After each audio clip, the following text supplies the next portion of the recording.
This is absolutely unacceptable. I beg your pardon. Down the hand!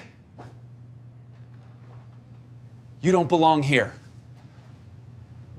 The hum of boarding announcements filled the private lounge, low, polished, meant for people who mattered. Ava Richardson stood by the marble counter, boarding pass in hand, exhaustion tucked beneath her tailored black blazer. Her flight to London was in an hour. She just wanted a seat, coffee, silence. "Ma'am, this area is for business class travelers only," the attendant said. The words were soft, rehearsed, the kind used to keep certain people in their place. "I am business class," Ava replied, sliding her ticket forward. The attendant's eyes skimmed it, then her face, and tightened. "Security will need to verify this," he said, voice dropping to a whisper meant to sound professional, but not quite hiding the bias beneath. Within minutes, 2 uniformed guards appeared, tall, white, deliberate. Their gloved hands gestured toward the exit. Travelers turned their heads, phones tilted, murmurs blooming like static. "Is there a problem?" Ava asked, the calm in her tone now ablaid. "No problem, ma'am," one guard said, "unless you refuse to leave." Her throat locked. Around her, champagne glasses clinked. A man in a blue suit chuckled. Someone recorded Ava's hand trembled as she reached into her purse. Not for a weapon, but for her corporate ID, the one embossed with Richardson Global Holdings. The guard didn't look. "Ma'am, don't make this difficult." The attendant smiled faintly, a smile that said, "You don't belong here." The security door clicked open behind her. The humiliation wasn't loud. It was precise, surgical. Ava stepped back into the terminal light, her reflection caught in the glass. Not angry, not broken. Just awake, and as the gate announcement echoed her name, she whispered one line to herself. "They'll regret this." The sliding glass door sealed with a hiss behind her, shutting out the crowd's noise and letting in a colder kind of air. Conditioned, perfumed, selective. The Premier Sky Lounge wasn't just another waiting area. It was a social filter. Ava Richardson, 42, black, CEO of Richardson Global Holdings, moved with measured grace through the marble space. Her shoes clicked softly against the polished floor. She placed her boarding pass and platinum card on the counter. The attendant didn't touch them right away. "Good afternoon," he said, eyes flicking from her tailored blazer to her skin, back to the card. "Are you sure this is the right lounge, ma'am?" Ava met his gaze. "I believe it is. Flight 709, business class," he smiled, polite, thin, disbelieving. "I see. Could you wait just a moment while I confirm?" Ava stepped aside, pulse steady. She'd seen this face before, the one that said, "I don't expect you here." Behind her, 2 men in suits breezed through without question. Champagne glasses clinked. Someone laughed too loudly. The attendant whispered into his headset. 2 security guards appeared, tall and impersonal. "Excuse me, ma'am," one said, "can we speak to you for a second?" "I don't think there's anything to discuss," she said, voice even. "Is there a problem?" "Just procedure." "Ma'am?" The second guard gestured subtly toward the door. People were watching now, the kind of watching that pretends curiosity but smells of judgment. "I'm not moving until you explain why," Ava said. The attendant's voice cut through the air. "There's been an issue with fraudulent access cards lately. We can't verify yours." Her hand froze on the counter. "You verified the 2 gentlemen before me." The guard stepped closer. "Ma'am, please don't make this difficult." She exhaled slowly, aware of cameras, of phones tilted in her direction. "This is harassment." The first guard's tone stayed calm. "Then we can resolve it outside the lounge." Her boarding pass lay between them like evidence of some invisible crime. She picked it up, the motion sharper than intended. As they escorted her out, the murmurs rose. Unbelievable. Must be some mix-up. She was so confident. Ava's throat tightened, but she said nothing. Silence, she'd learned, could cut deeper than shouting. Outside, under the fluorescent glare of the terminal, she faced the glass door's reflection, her own image split by the logo Premier Sky Airlines. Her phone buzzed. A text from her assistant. "Everything okay, Ms. Richardson?" She stared at the message for a long time, then typed back only 2 words. "Not yet." The announcement for Flight 709 crackled overhead. Inside the lounge, laughter continued. Uninterrupted, unbothered. Ava turned away, walking toward her gate. She didn't know it yet, but this wasn't the end of her humiliation. It was the beginning of her ownership. The video hit the internet before Ava even reached London. A 10-second clip, her standing at the counter, calm, poised, surrounded by men in uniform. A woman's voice off camera whispered, "She said she's business class." Then the guard's line, "Ma'am, please don't make this difficult." Cut. By the time Ava's plane landed, the clip had 1 million views. Her phone vibrated endlessly, notifications stacked like falling dominoes. Mentions, tags, think pieces already forming mid-flight. Airport racism trended for 6 hours straight. At the arrivals terminal, she slipped on her sunglasses and ignored the journalists stationed like vultures. Her assistant, Maya, waited by the car, face pale. "They're calling it the lounge incident." Ava said nothing, opening the door. Maya added quietly, "The airline released a statement?" Ava turned her head. "What kind of statement?" Maya hesitated. "They said you were mistakenly identified, and that staff followed standard security protocol. They didn't apologize." Ava's jaw flexed. Of course they didn't. Inside the car, she scrolled through headlines. CEO or victim? The viral video dividing viewers. Was the lounge guard just doing his job? Another overreaction or another example of bias? Each headline stripped her of dignity, one polite sentence at a time. By morning, her inbox filled with sympathy from people who didn't mean it. Her board sent a message.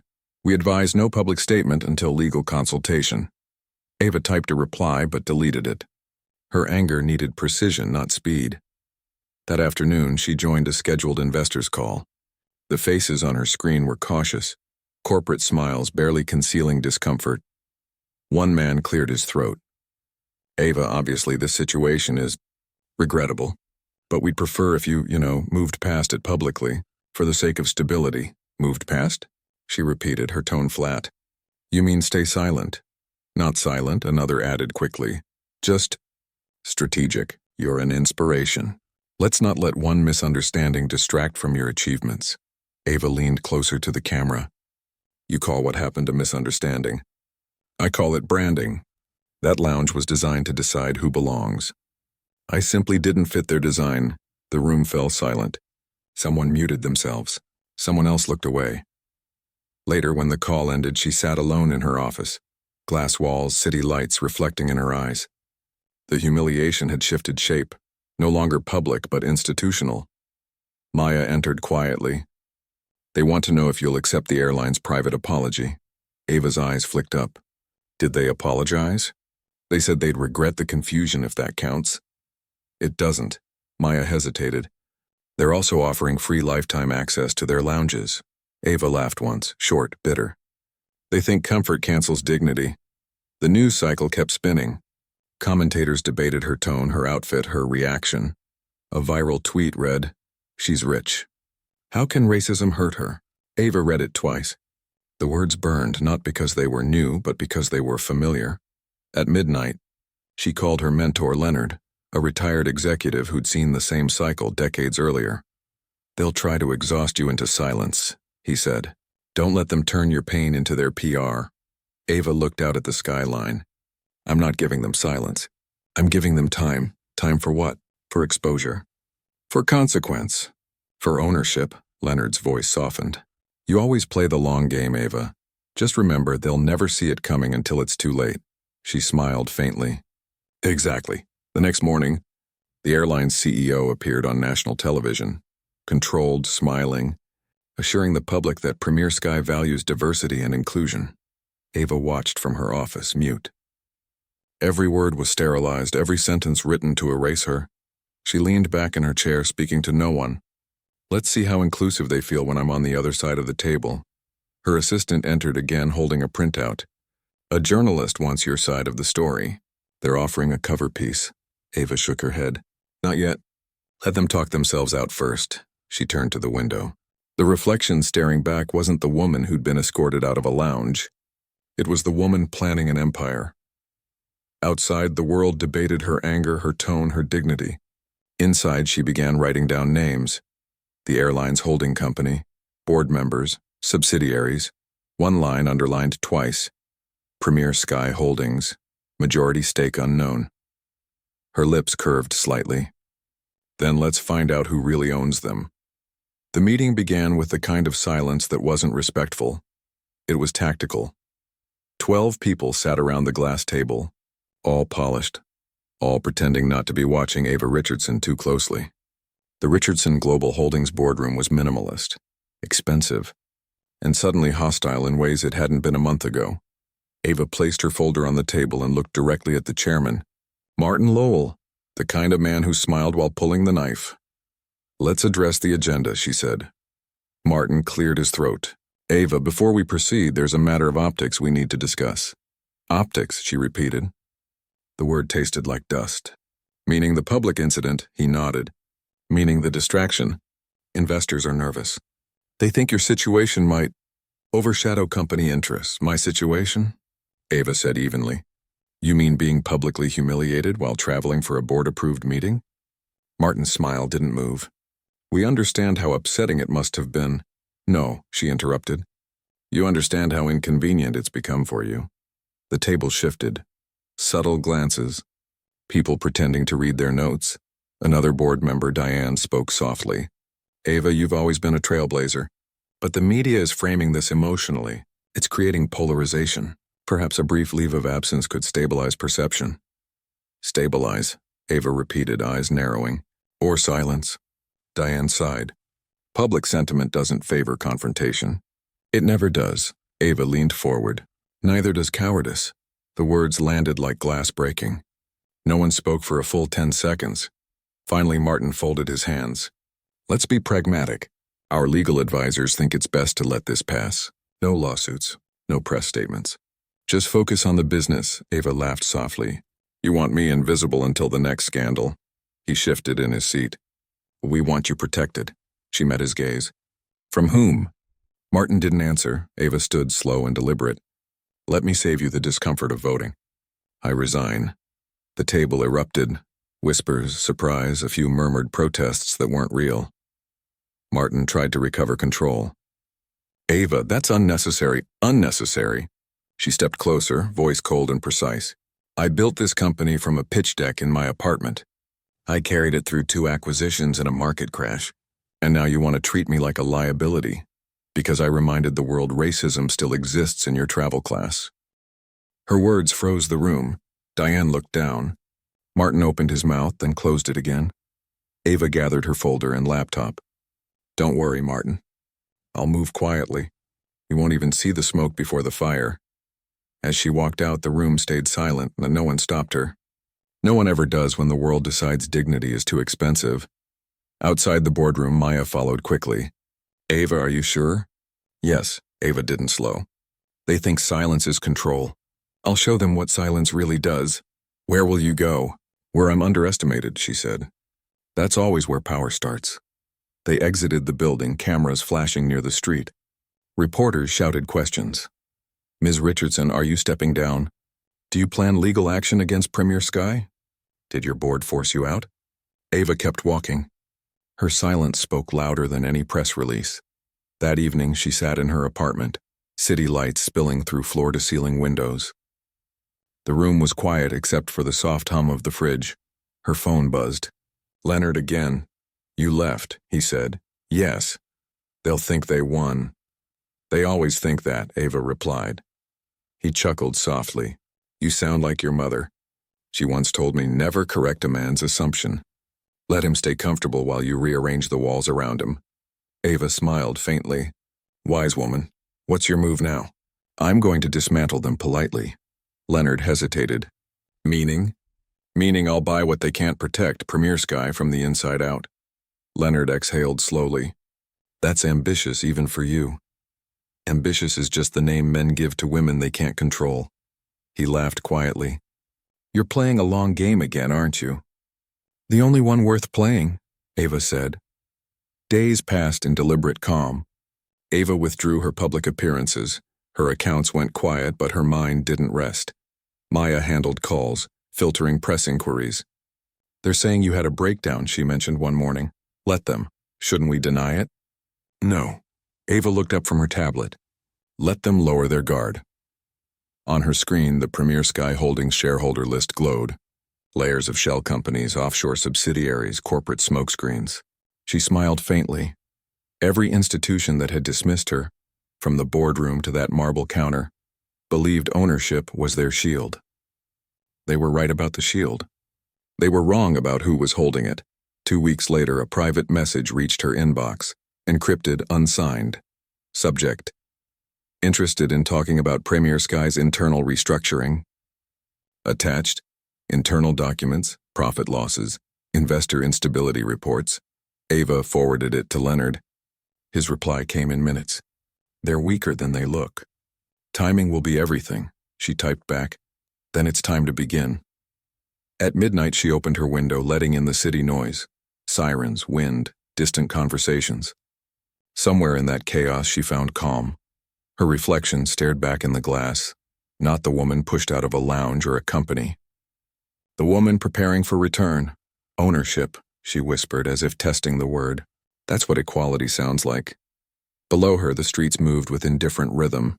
But above, in the silence of a high-rise corner office queue, a new campaign had begun. Not in protest, in precision not to be heard, to be reckoned with. The world thought she had disappeared. In truth, Ava Richardson had gone quiet, not to hide, but to calculate.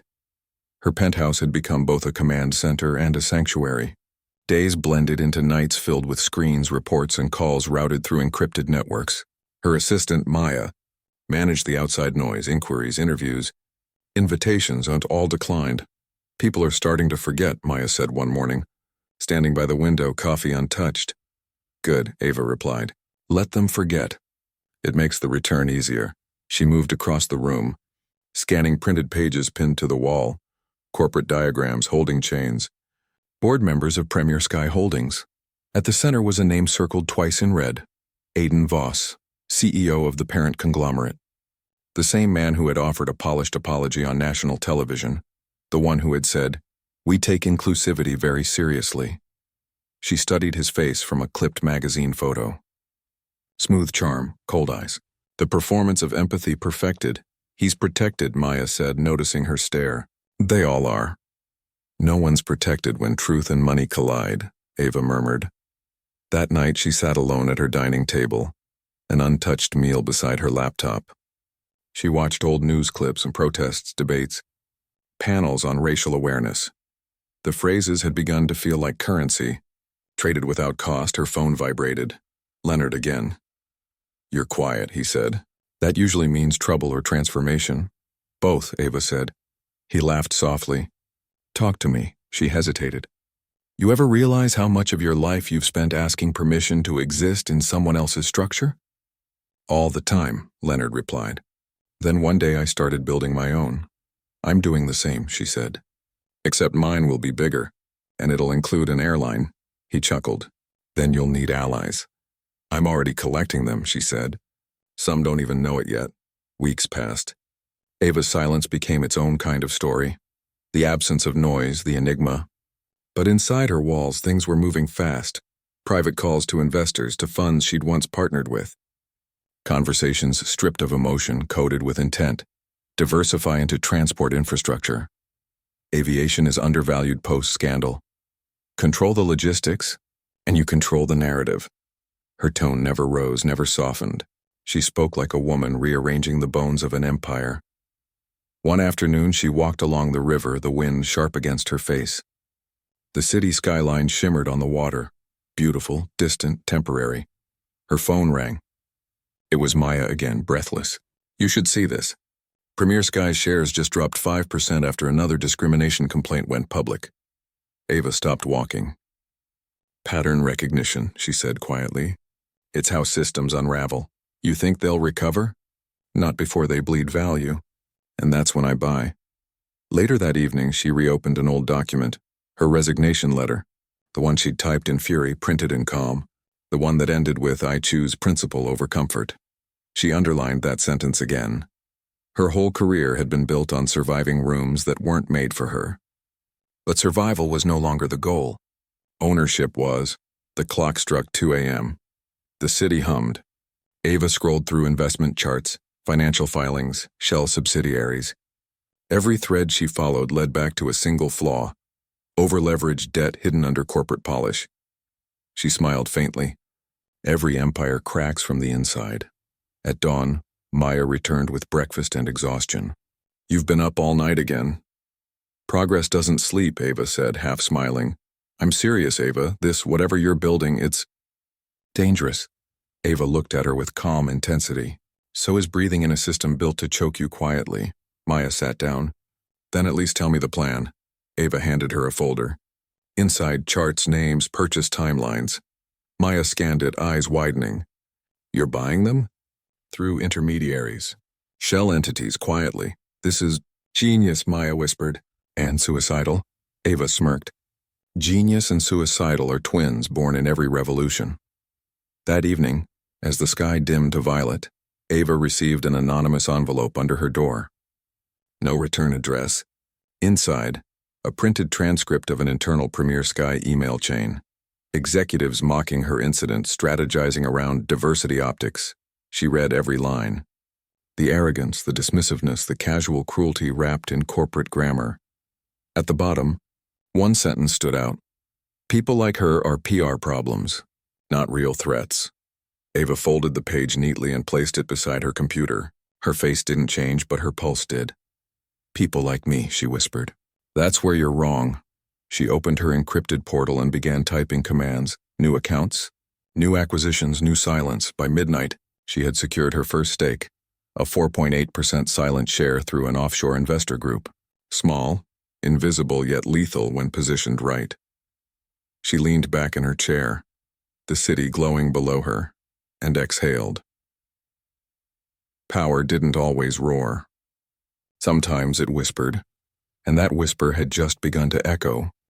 It began like all great operations, in absolute quiet.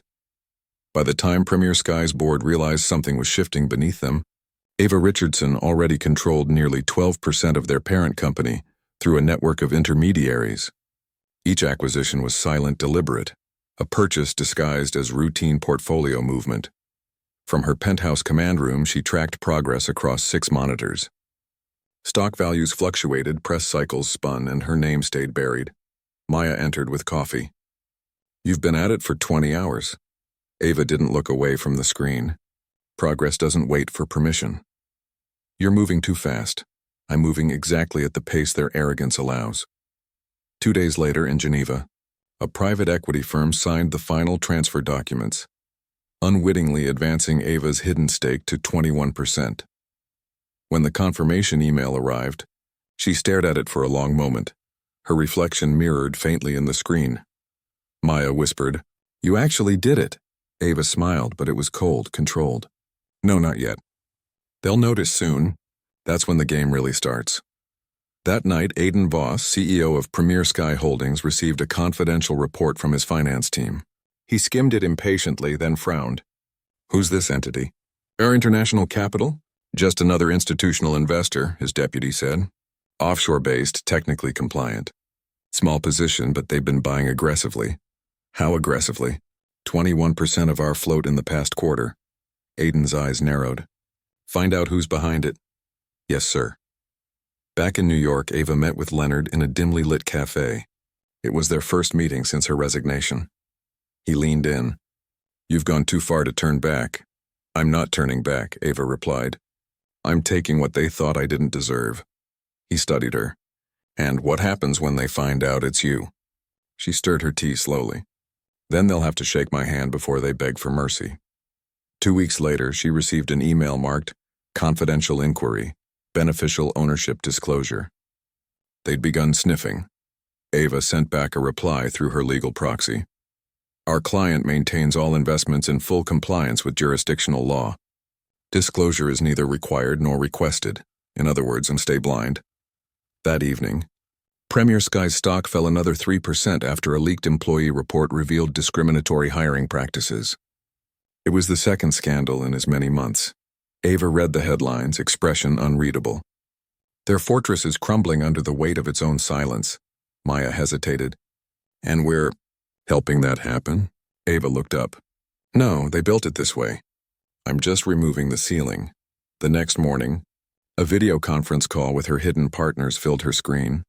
A circle of men and women, blurred faces and cryptic voices, were in position, one said.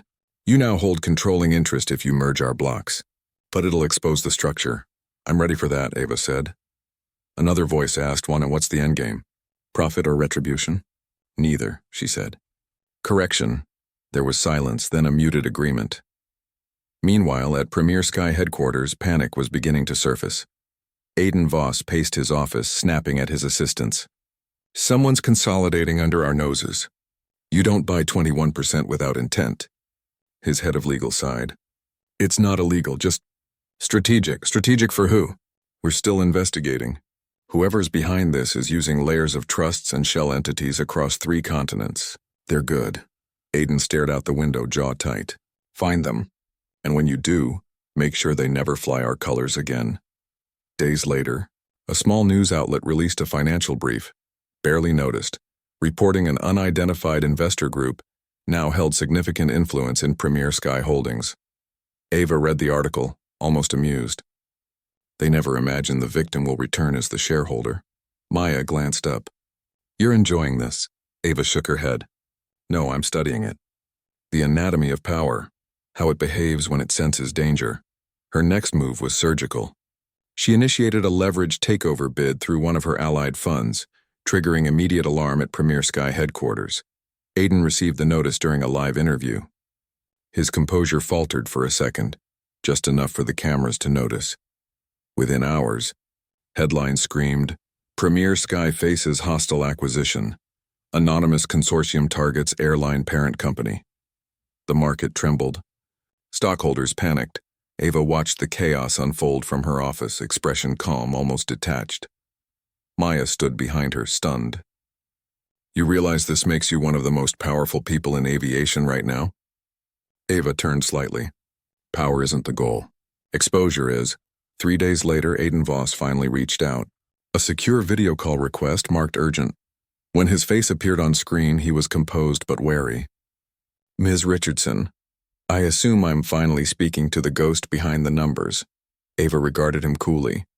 Ghosts don't buy empires, Mr. Voss. They inherit them. He leaned forward. Why, what do you want? A payout? Revenge? I want acknowledgement, she said. And reform. You built an airline on exclusion and image. I'm buying it to prove those images lie. He sneered faintly. You can't buy respect, Ms. Richardson. She smiled slow, razor sharp. No, but I can buy the building that decides who gets it. Aiden's jaw clenched. You're making a mistake. This isn't personal and it's business. That's where you're wrong, Ava said quietly. For people like you, it's always business. For people like me, it's survival. She ended the call without another word. That night, the financial world erupted. Analysts speculated.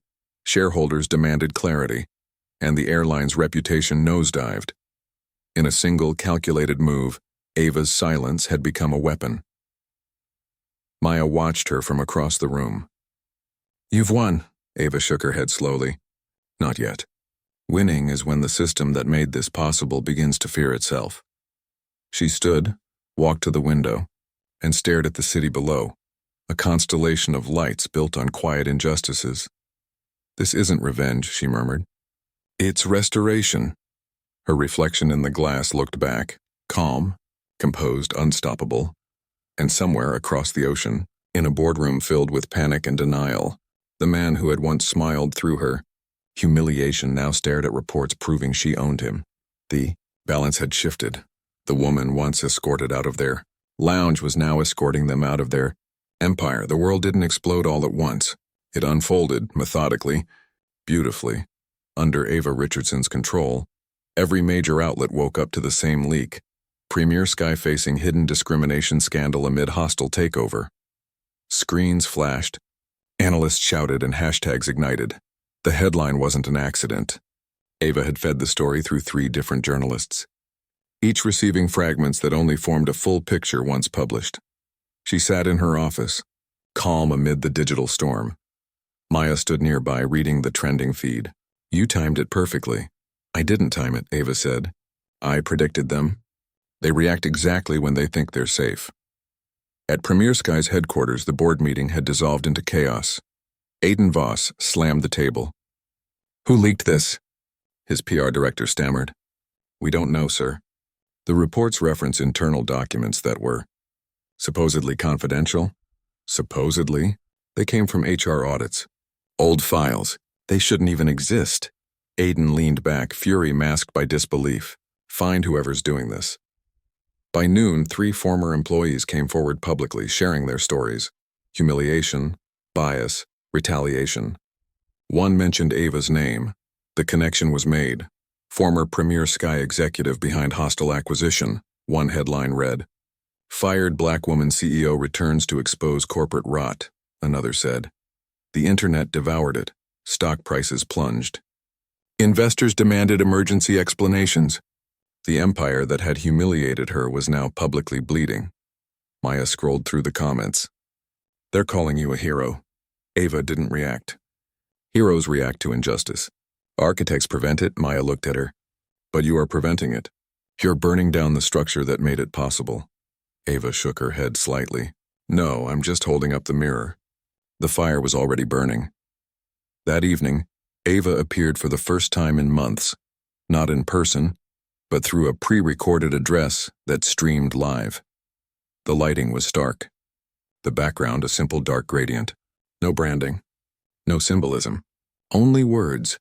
There are corporations that trade in dignity as though it were a currency. They mistake silence for compliance. I was one of their statistics, until I decided to buy the ledger. The message lasted exactly 92 seconds. No slogans, no tears. It went viral in under an hour. By midnight, Premier Sky's board called an emergency press conference. Aiden Voss appeared before cameras, tone composed, face pale. We take these allegations seriously, he began. Our organization values diversity and fairness. We are cooperating fully with regulators. A reporter cut him off. Mr. Voss, is it true that Ms. Richardson now owns controlling interest in your company? His hesitation lasted 2 seconds. Too long, cameras flashed. Ava watched the broadcast silent. Those 2 seconds were all she needed, Maya whispered. They can't recover from this. They'll try, Ava said.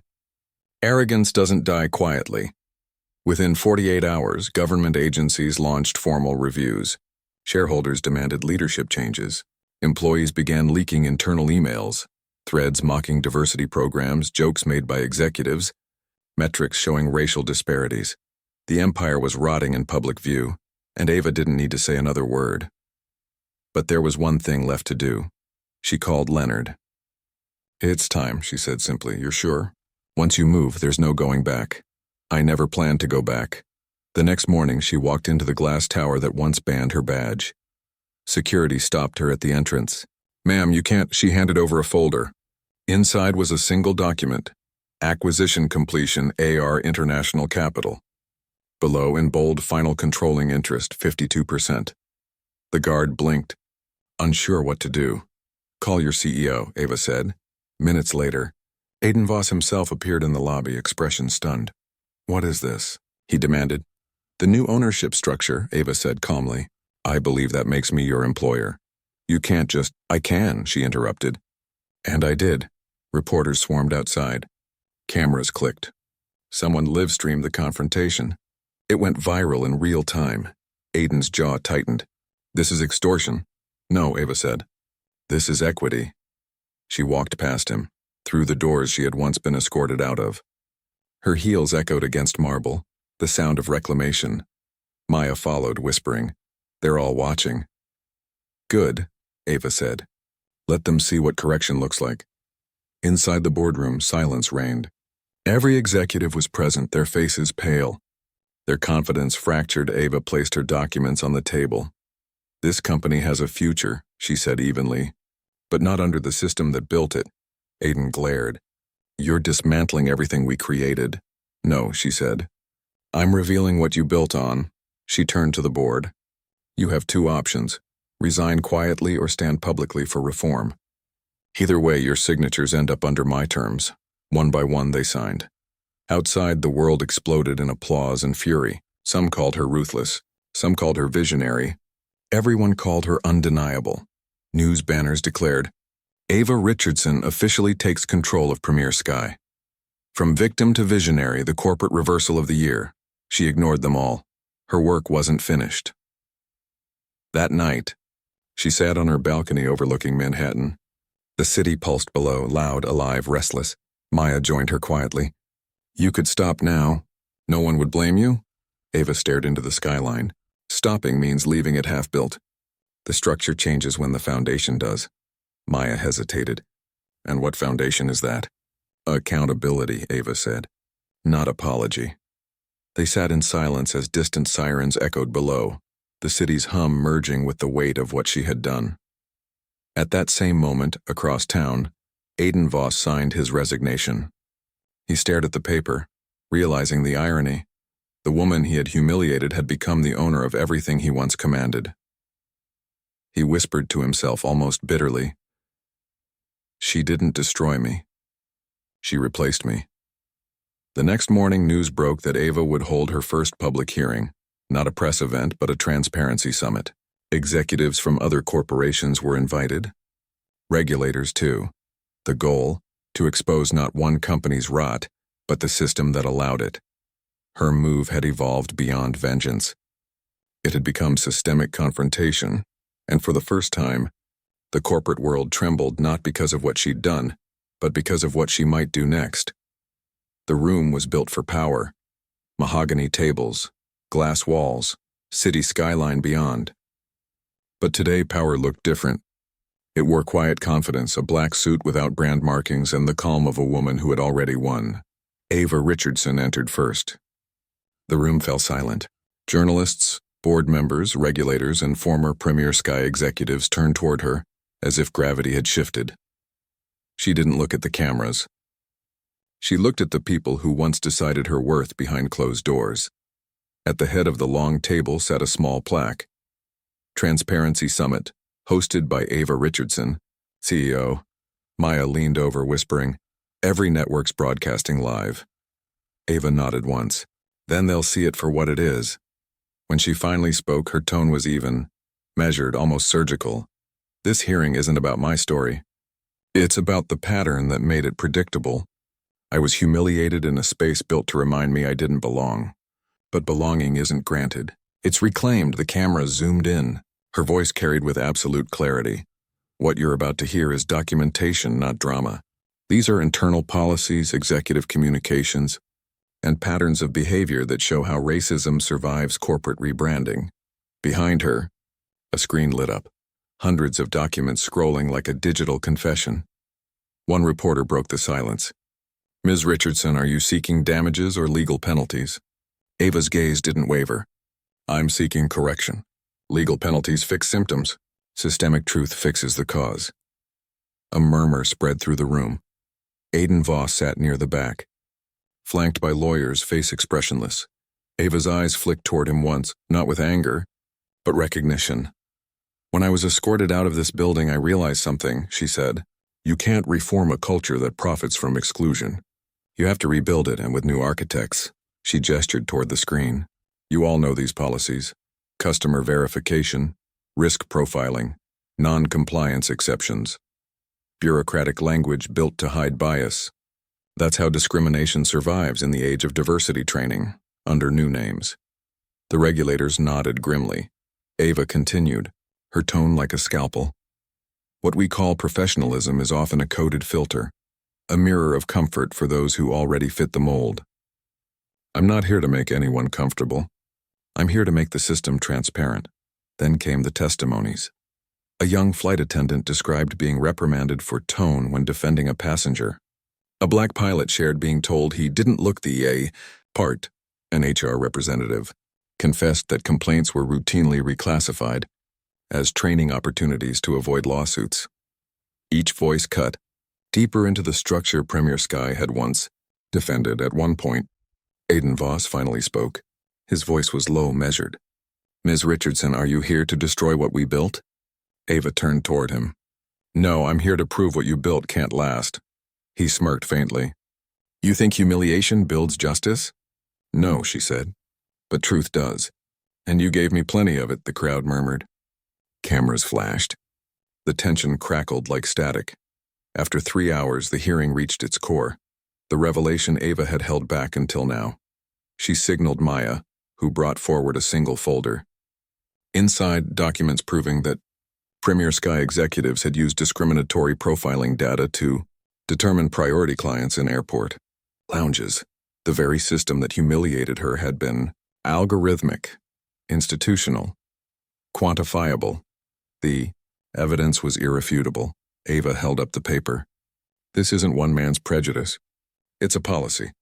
And it's replicated across industries. Gasps filled the room. A regulator spoke.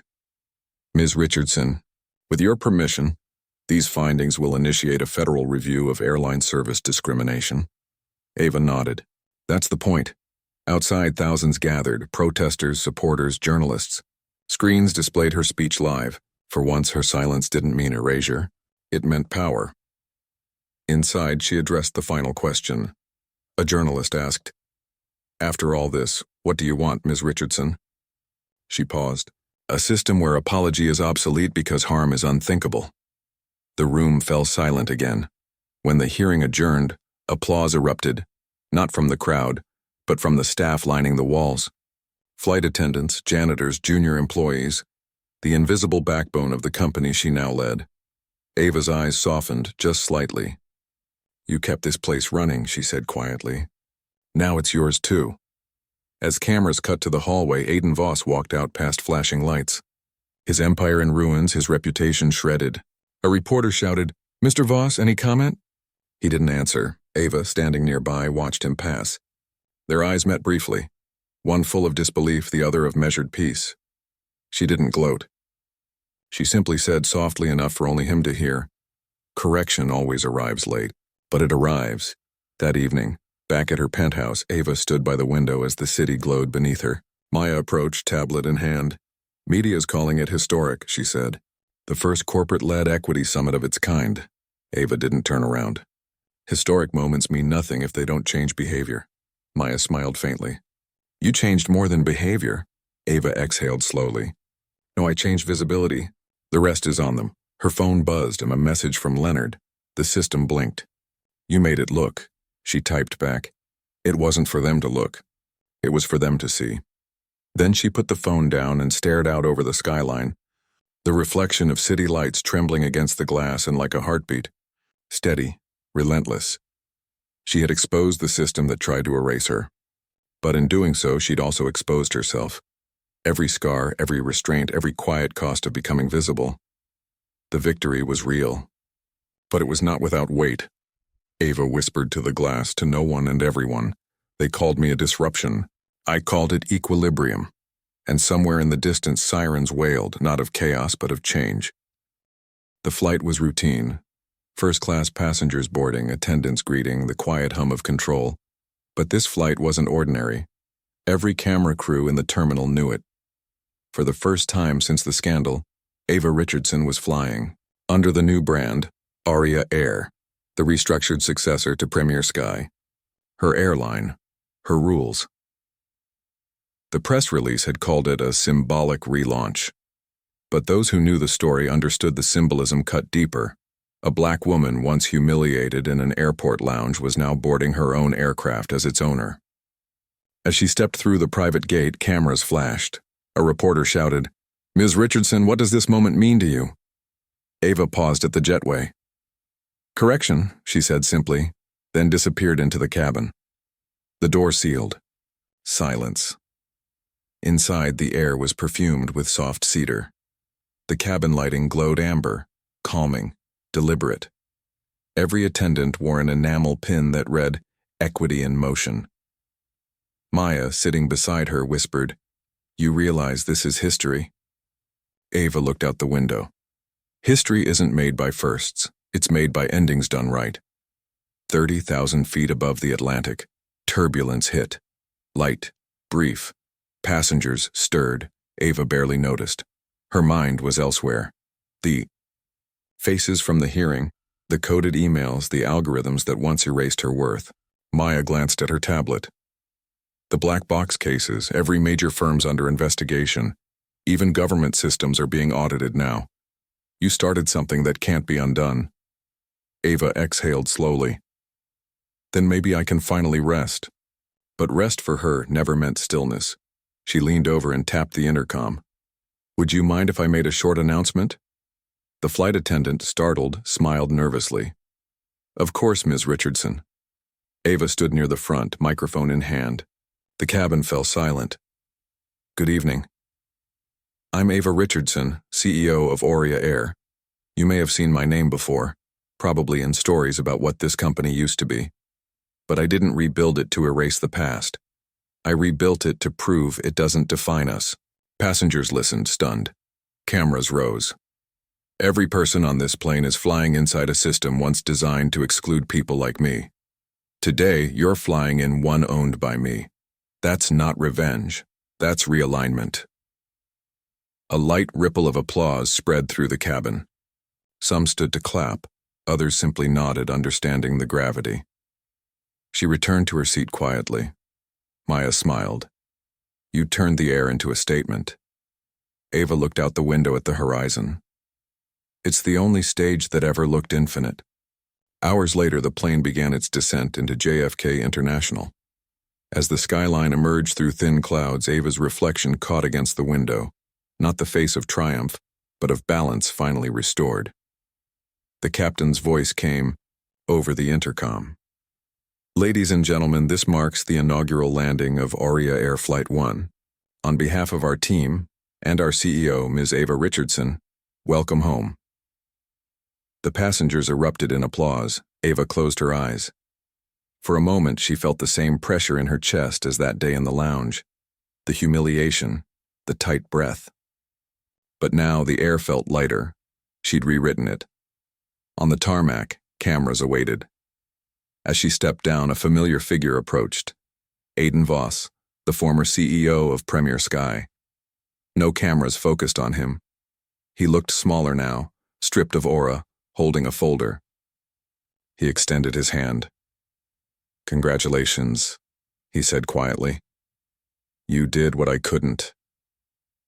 Ava regarded him, not with resentment, but with clarity. "You did exactly what I needed you to. You revealed the system." He sighed, eyes weary. "I lost everything. You lost the illusion of control," she said. "That's different." He hesitated, then handed her the folder. "It's my resignation from every board I still sit on. Consider it closure." She took it without a smile. "Closure isn't something you give. It's something I choose." He nodded once and walked away. Cameras didn't follow him. His exit was silent, almost merciful. Later that evening, in the private lounge, the same location where it had all begun, Ava stood by the window, the runway lights blinking in rhythmic sequence. The hum of jet engines filled the air. Maya approached. "They're calling this the Poetic Justice Landing." Ava smirked faintly. "They love to make headlines sound redemptive. Isn't it?" She looked out at the aircraft bearing her name. "Redemption implies guilt. I was never guilty." Silence. Then she added softly, "Justice isn't poetic. It's arithmetic, balance restored."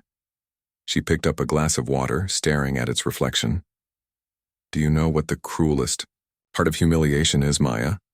It's that it teaches you to shrink before you learn to fight. But once you stop shrinking, the fight ends on its own." Maya nodded quietly. Outside, another Auria airjet lifted into the night sky, engines roaring like a declaration. Ava whispered, "That's the sound of correction in motion." When the last reporter left, she sat alone in the empty lounge, the same seat where she'd once been told she didn't belong. The same light, the same glass reflections. Except now, everything was hers. She reached into her bag, pulled out the old boarding pass from that day, the one crumpled, torn, and stained with her fury. She flattened it carefully on the table. Across the top, where it once said "Access Denied," she wrote in black ink, "Boarding Confirmed." She left it there, not for herself, but for whoever came next. And as she walked away, the airport lights glowed against the glass, refracting through tears she didn't bother to hide. They weren't tears of pain. They were the condensation of release. The air, once weaponized against her, finally belonged to her. Dawn over Manhattan was pale and golden, the kind of light that blurred everything: glass, air, memory. Ava stood at the window of her penthouse watching an Oria airplane glide soundlessly through the mist. The sight still startled her, not for what it was, but for what it meant. She'd built something that could now outlive her name. That was the only legacy worth having. Her phone buzzed, a message from Maya. UN invites you to speak at the Global Ethics and Technology Summit. Theme: Algorithmic Fairness. Interested? Ava stared at the words for a long time. She typed a single reply: schedule it. Then she turned the phone face down. The world could wait one morning. On her desk lay the final audit report: Premier Sky's former data frameworks permanently decommissioned. All discriminatory predictive systems archived as ethical case studies.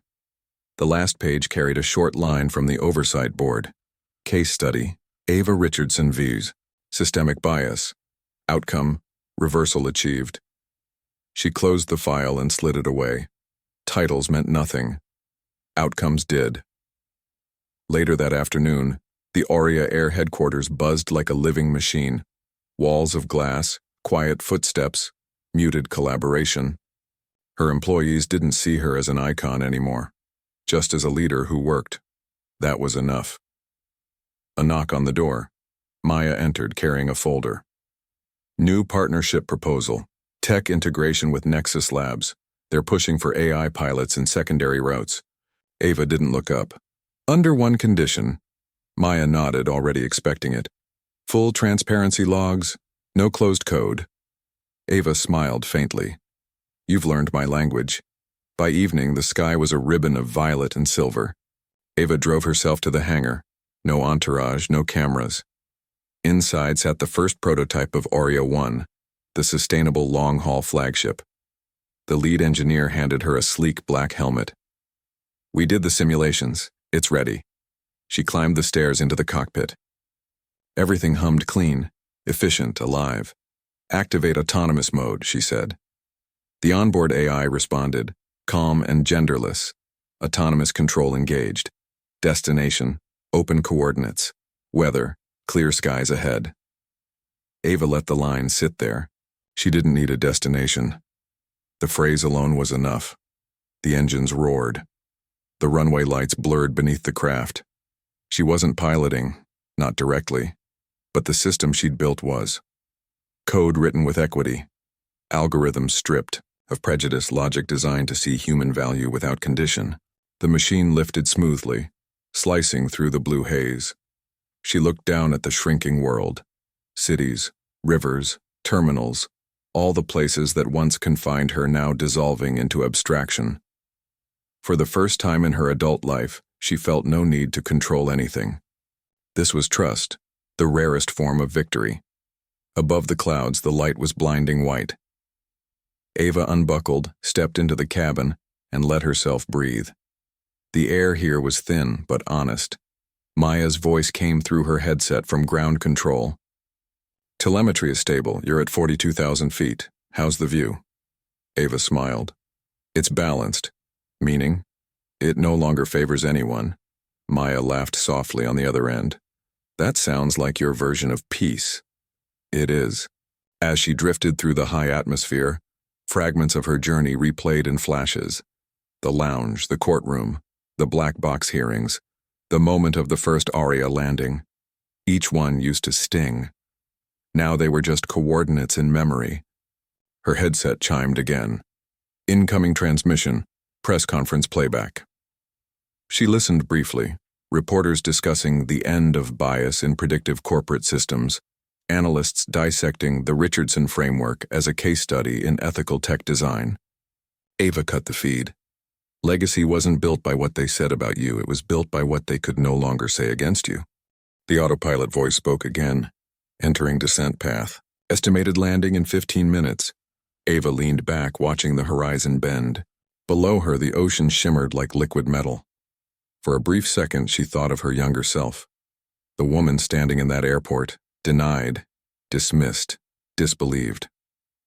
If that version of her could see this moment, she wouldn't cry. She'd just nod, as if to say, we did the math. balance restored. When the aircraft touched down, it did so without tremor. The runway stretched endlessly ahead, sun flaring against the metal. Ground crew gathered. A small crowd watched from afar, phones raised, but Ava ignored them. She walked to the tarmac, inhaled deeply, and tilted her head toward the sky. There were no speeches. No grand statements. Just the silent symmetry of completion.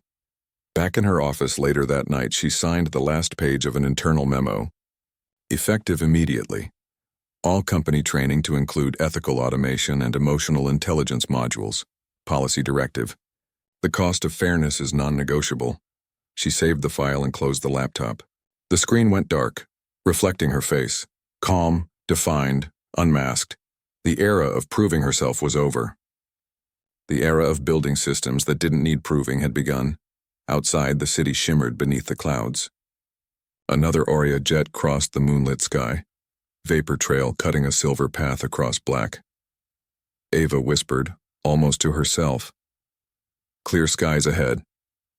The words weren't hope. They were fact.